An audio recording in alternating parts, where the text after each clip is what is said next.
My name is Gwen, and I live in Southern California. I turned 70 about 4 months ago, and I'm still adjusting to what it means to be 70. Single, never married, no children, no relatives, no aunts, uncles, or cousins, or any of that kind of stuff. So it's just me in the world. And sometimes I'm very well aware it's just me in the world. Which is probably, I rely on friendships to a degree, but probably why I question them a great deal to a degree. So, what am I eating? I mean, I sit here and I say, I'm 70, and it feels like, no, I can't be 70. That seems real old. Well, yeah, I am 70, and I am real old. But it's also, am I going to make it to 75? I was filling out, I think it was for AARP, and one of those, and if you buy membership for a year, it's 25. If you buy it for 3, it's $65. And I thought, am I going to be here 3 years? And a voice said, to save $10, why worry? So I sent off the 25 or the 65 or whatever. But looking at things much more realistically, and I think hitting 70 has been probably one of the more powerful things that's hit me, because 70 sounds old. When you can say you're in your 60s and people can figure 70, 61, 69. But 70, even friends of mine who are hovering around 70 say, how old are you now? 70? I said, yeah, where are you going to be in 2 years? Oh, yeah. So I guess 70 is the new 60.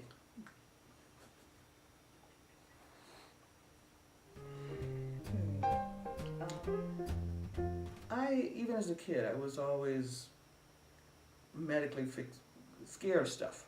There was a haunted house in the neighborhood, Well, I didn't want to go in there because there were germs or diseases or bats or whatever I had seen on television, So, and I probably had very clean hands. I didn't like to play in mud, and for summer vacation, on occasion, we'd go to Michigan.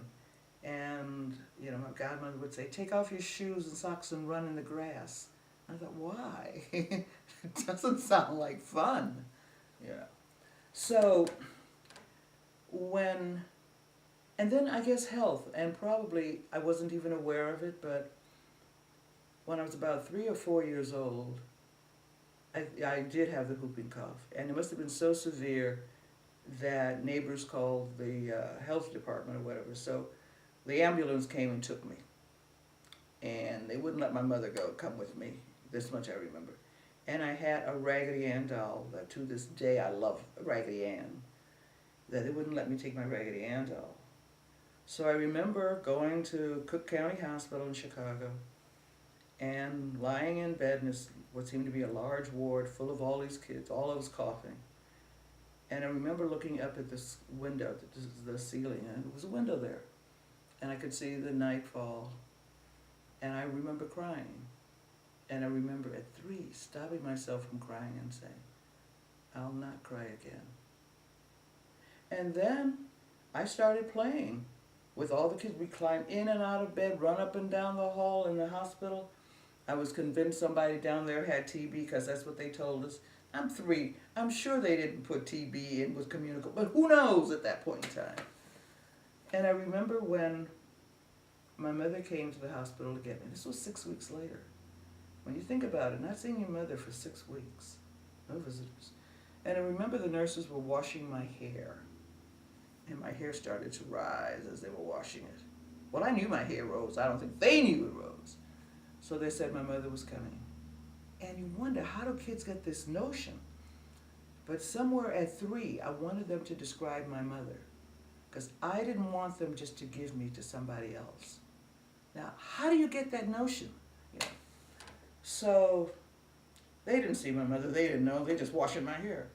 So finally, hair all whatever, I'm walking down the hall and my mother's coming towards me. And I look at her and she breaks into a run, somewhat of a run. And I stop in my tracks. And I don't know if she's coming towards me or behind me. Now you wonder, that's 3. And it was either just about that time, either before or after. I later learned that my mother had been very ill and was hospitalized for a couple of months, and they were thinking about what to do with me. They were going to send me to England if my mother died. So that was never said, but there was some feeling, you know. I remember getting dressed in the morning when my mother wasn't around, and wherever I was staying would say, "Do you need any help?" No. 4 years old, no, I can bathe myself. I know how to change my own underwear. Yes, yes, very self-reliant. Since I was a child, my family consisted of my mother and me. So it was always very, very small, always very limited. So I had friends who had the whole litany, you know, parents, grandparents, sisters, brothers, cousins. And I always figured that my mother would die before all of those people died. And often was not the case. Their parents died before my mother died. So I guess I respect or need or think about or fantasize around intimate relationships, parental, family stuff, but I really don't know what it is. So I'm cautious about friends. I don't want to take them on as my sister or my brother because they're not. And I don't know. I'm probably saying more than I've thought about this. So, but I do know that people who have large extended families, I tend to be envious of them. Even when they say they will give me some of their relatives, then I figure, okay, yeah. So it's probably my fantasy about how wonderful relatives are. And I know when my mother was ill, my mother died of complications of Alzheimer's. And so I remember there were so many times when I would go off and visit her that I wish at that time I had an uncle, a brother, a sister, somebody I could come home and pick up the phone and say, "Hey, would you please see Mom today? I'm not up to it." But that didn't happen, so I was the one that had to be up to it. So yeah, relationships, I guess, blur is probably what I'm saying. I'd like to think that I've got very good friends, and I probably do. I just don't know how that physically feels. You know, it doesn't feel as safe and as comfortable as family, or the one experience with my mother. And maybe that's life. I don't know.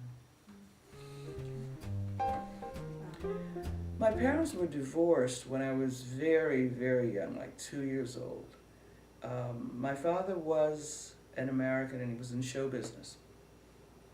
And he and my mother met when he was touring in England. And I've never gotten a full story on how they met, how her parents would let my mother go off with this American, across the country, across the world. I have a feeling it had to do something with World War II, and her father saying, "I want you out of the country where you will be safe."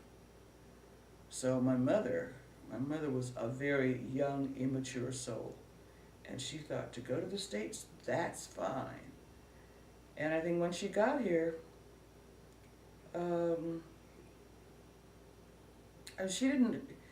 she didn't know how to cope. And one of the things I later teased my mother about a lot is she was just too young and too dumb. I mean, my father made a lot of money. We had a chauffeur, I had a nurse, we had some other characters running around the house that I later saw in Chicago when I was an adult or late teens. And it was always this joke that my father would give my mother about $500 a month for just expenses while he was on the road. And she didn't know how to spend $500.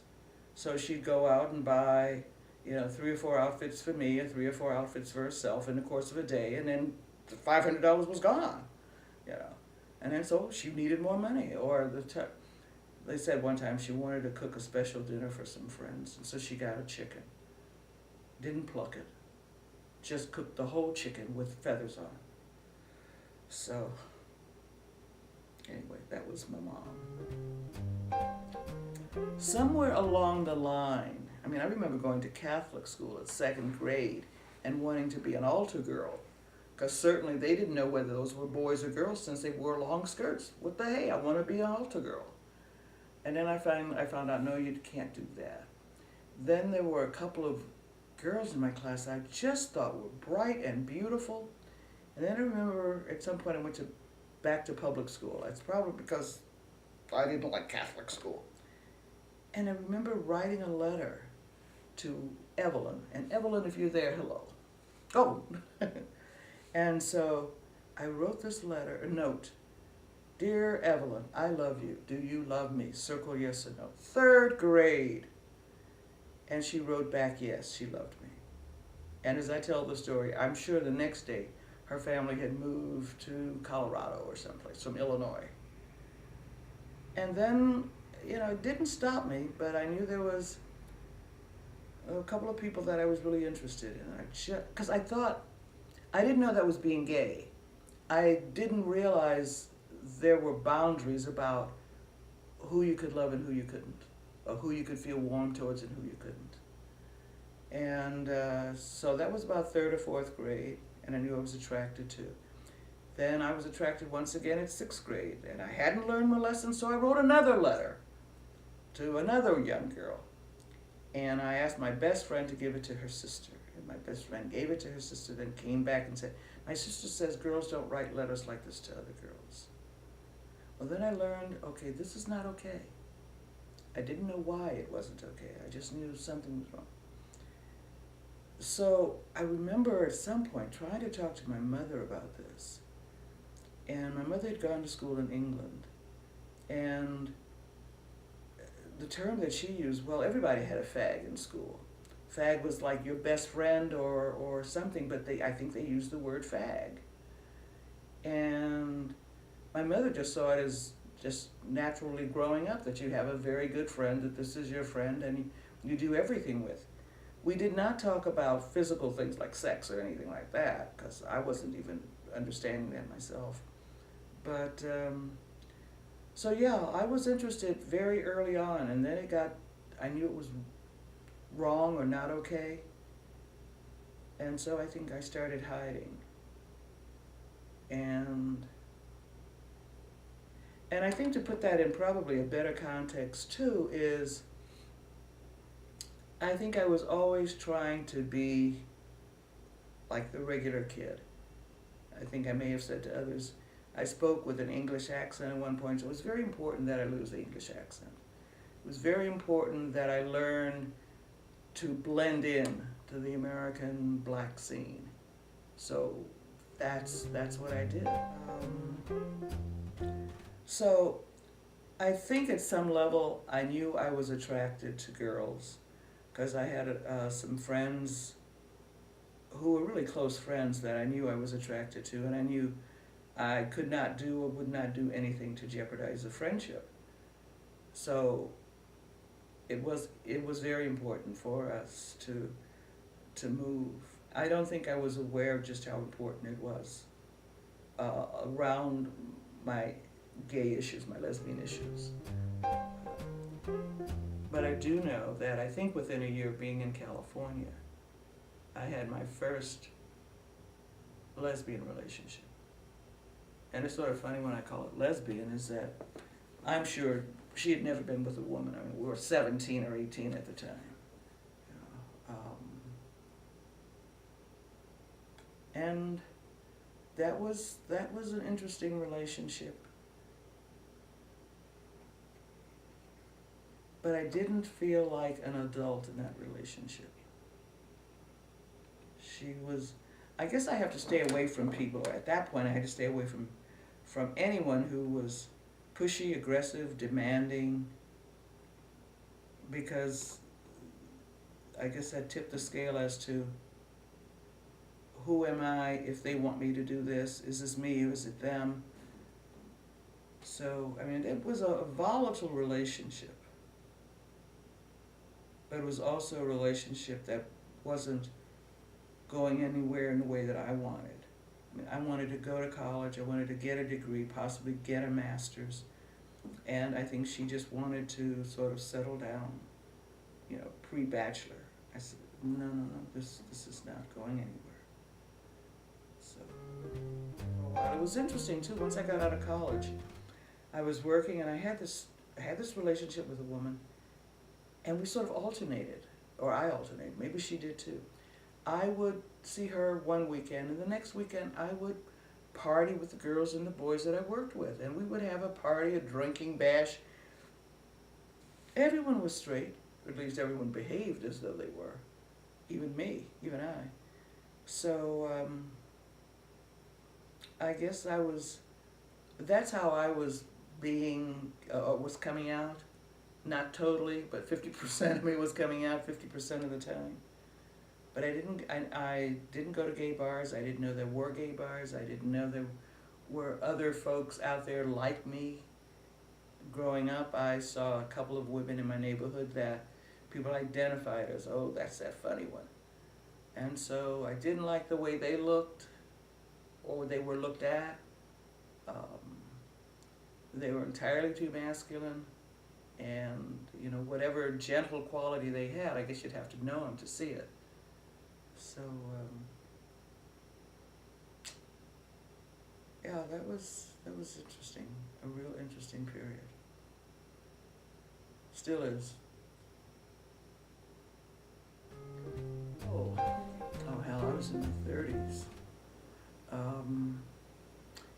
And I'd gone to graduate school and I was home for the summer.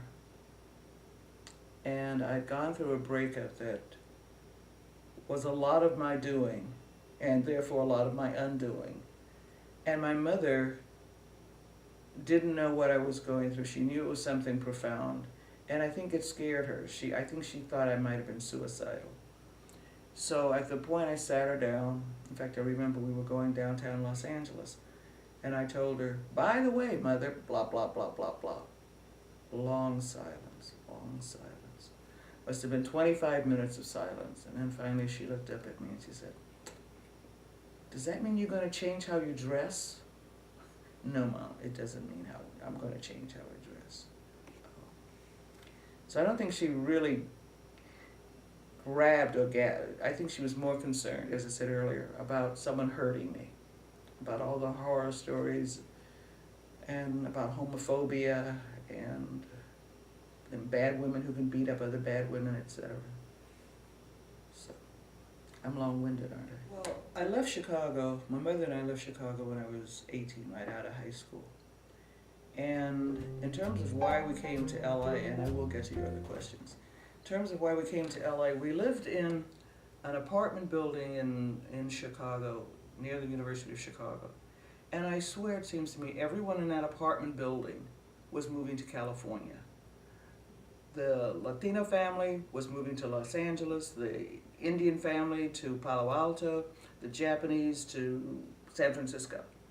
And I thought, this is 1955, and I thought, I'm out of high school. I have a job with Illinois Bell, which I hope is not going to be a permanent job. I wanted to go to college, and it just didn't seem feasible that I could go to college in Chicago. I certainly couldn't go as a day student. I mean, money was extremely close, extremely tight. And so with all of this energy of people moving to California, and I started looking into California, and everything seemed to be lovely, cheaper, warmer, everything. So I said to my mother, why don't we move to California? And she said, okay. And we did. It was never drilled. My mother never drilled it in my head that I needed an education or I was going to get one. It was just expected. My mother had a college degree. Her father had a college degree. So there was that kind of expectation that this is what you do. And yeah, I think education is crucial. It's crucial to everything in life.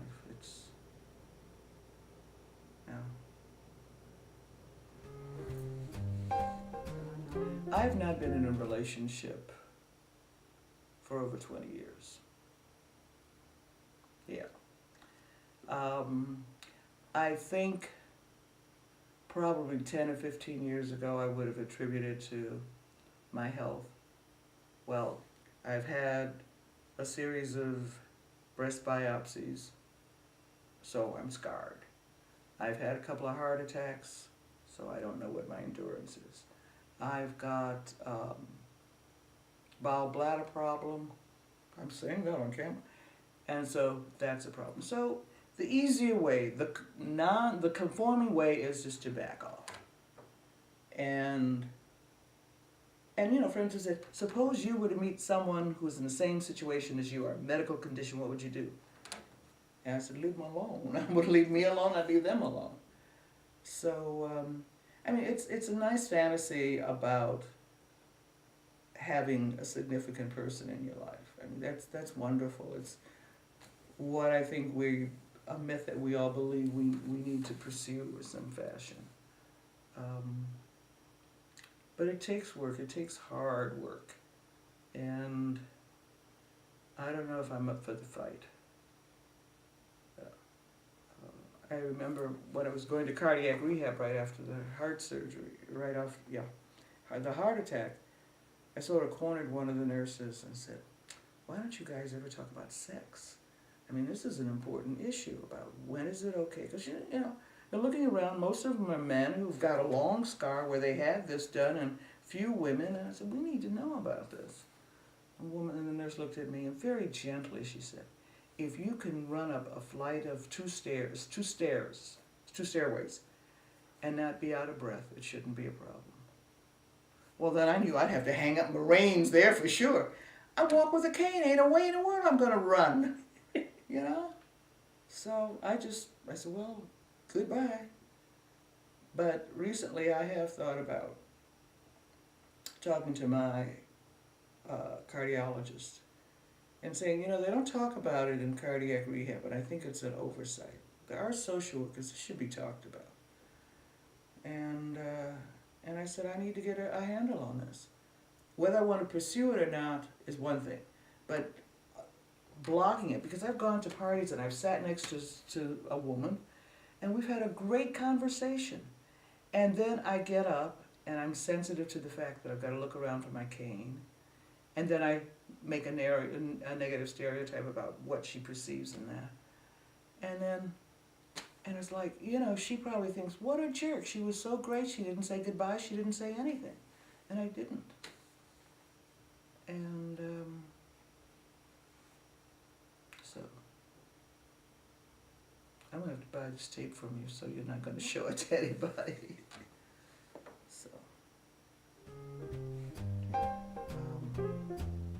So I guess I'm saying that some medical component some fear has always been there. And I think it was a friend of mine who said, once I had this back problem, she said, now you really have a reason not to have a relationship, don't you? Well, after I kicked her butt around town, but I thought she was right. And several years ago, I was talking to a woman who does massages and all that. And she noticed my walk, and she said, I could correct that. I could correct your walk. I said, yeah, but you can't correct the other things. I said, walking with a cane lets people know there's something wrong with me. If I don't walk with a cane, they're not going to know. Then how do I tell them?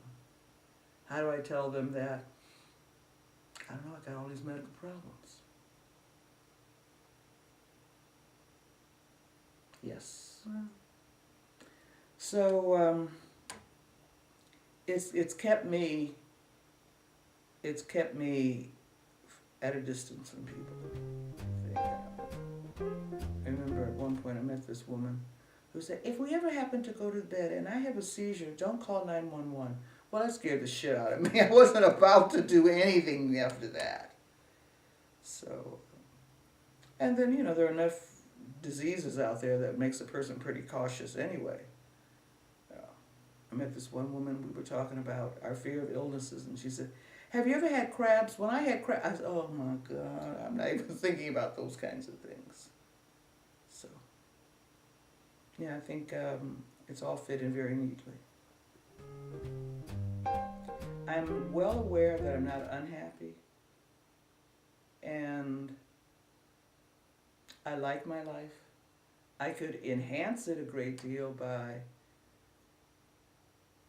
increasing the number of people that I know and that I like. And that means, as a therapist told me a very long time ago, you need to get more friends. You need to get different friends. And that would be good. That would be good. One of the things my mother would say, and I guess I got it naturally, my mother was not a good housekeeper.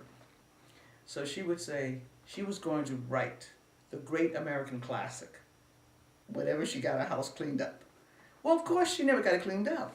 And I don't quite say the same thing, but I understand fully what she was talking about now. And so there are things that are very, very small that I want to do. And I've got to put them in some order to maybe just do 2 of them. And it would make me feel like I'm not just taking up space on the planet. Because having gone through the kinds of medical things, and one of my doctors said, if I had had the heart attack 6 years before I had it, I wouldn't have made it. You know, I mean, I was lucky I had a heart attack in the middle of the ER at Huntington Hospital, which ain't bad. But I'm thinking, you know, if I were very religious, I would say, some reason that God keeps keeping me here. Now, what am I doing when other people are much more influential or dying? You know? So, I don't know how I'm thinking about death. I don't think there's a hereafter. When my mother died, I knew she was going to die that day. I'd seen her that morning, and the nurse told me she's probably not going to make it through the night. And I consciously chose, and more often than not, I'm comfortable with that choice. I didn't spend the night with her. I didn't stay with her at the hospital. Because I wanted to remember my mother as alive, of looking at me, of being alive, not a cold carcass. And so when they called and told me that my mother had died, I thanked them. They said, "Were you coming in?" "No, at 2 o'clock in the morning?" "No, thank you." And I never saw my mother's body again. And I've talked to some people about that, and they've said they would do it the same way. Others couldn't. But then, I mean, I can't handle seeing somebody dead. I know I must have seen somebody I know dead.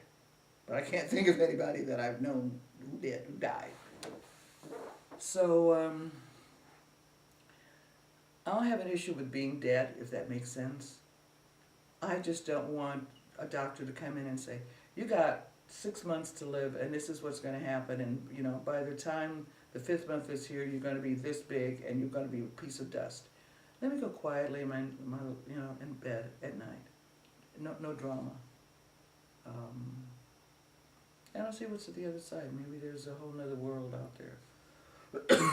And if I were religious, I'd say, hey, I'm going to see some of my cats and my mom and some of my friends. Old man time, he's so mean. He's the meanest man you've ever seen. He gave me youth, then he took it away. He took my curly hair and turned it gray. He made me rich, made me poor. Oh, he's mean, that's for sure. All my dreams and all my schemes don't mean a thing.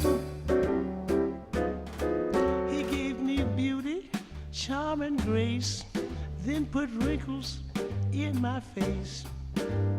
That's old man time.